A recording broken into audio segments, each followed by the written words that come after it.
bring Gene Simmons here in a minute. Yeah. Is he here? Just a couple of minutes ago, you missed him. The heck! All right, that's my You're part of gonna my vote on the Gene Simmons plan? part of my misspent youth. Yeah, listening to Kiss.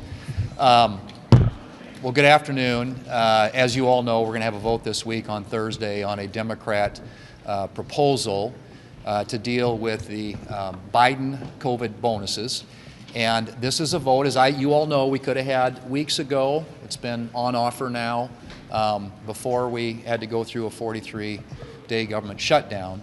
But that's what the Democrats opted to do. And so at the end of the 43 days now, we're going to have a vote on their proposal, which, as it turns out, is really a proposal that just extends the status quo. Doesn't do anything to reform these Biden COVID bonuses in a way that would get rid of the waste, fraud, and abuse.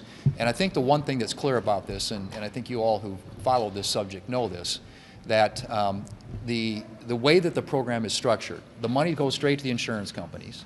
And the way that we think this ought to work is you ought to come up with a way in which you can deliver the benefit to the patients and not to the insurance companies, and that you shouldn't have hardworking Americans subsidizing affluent people who make a lot of money.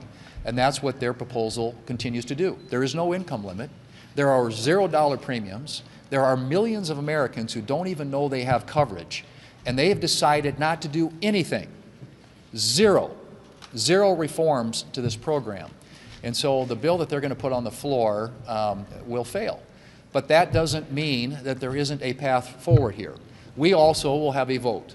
Our members have decided that we're going to vote on a Crapo-Cassidy proposal, which does the things that I mentioned. It actually does make health insurance premiums more affordable. It drives down, according to the Congressional Budget Office, premiums by double-digit levels.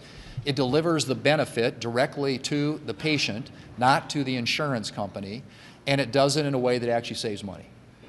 So to the taxpayer. That is a win-win proposal. So that is an alternative that we will put forward and that we will have a vote on Thursday. And we'll see where the Democrats come down on that. But the fact of the matter is that as long as we have been talking about this subject, and again, they drug us through a 43-day government shutdown in order to do this. Just in the last week, the Government Accountability Office came out with a finding in an audit that they did. There were 19 fraudulent claims made to this program, or 20 I should say. 19 got through. In other words, 95% error rate. When I say waste, fraud, and abuse, I am not kidding. That is the finding as recently as this last week by the Government Accountability Office. This program desperately needs to be reformed.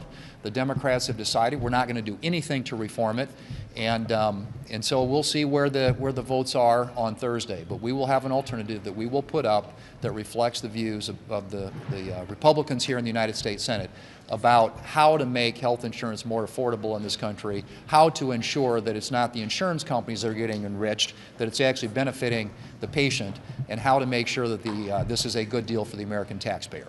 John Barrasso.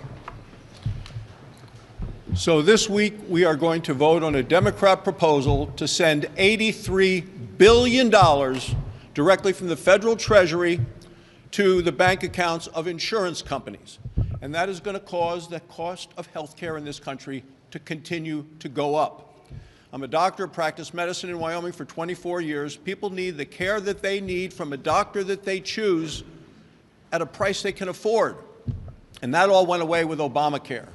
I remember President Obama saying, oh, if you pass this, your premiums will go down by $2,500 a family a year. Instead, premiums doubled.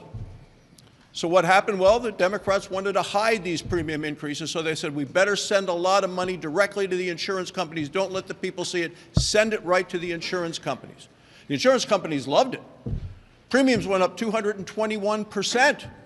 And the stock of the insurance companies went up 500% to 1,000%.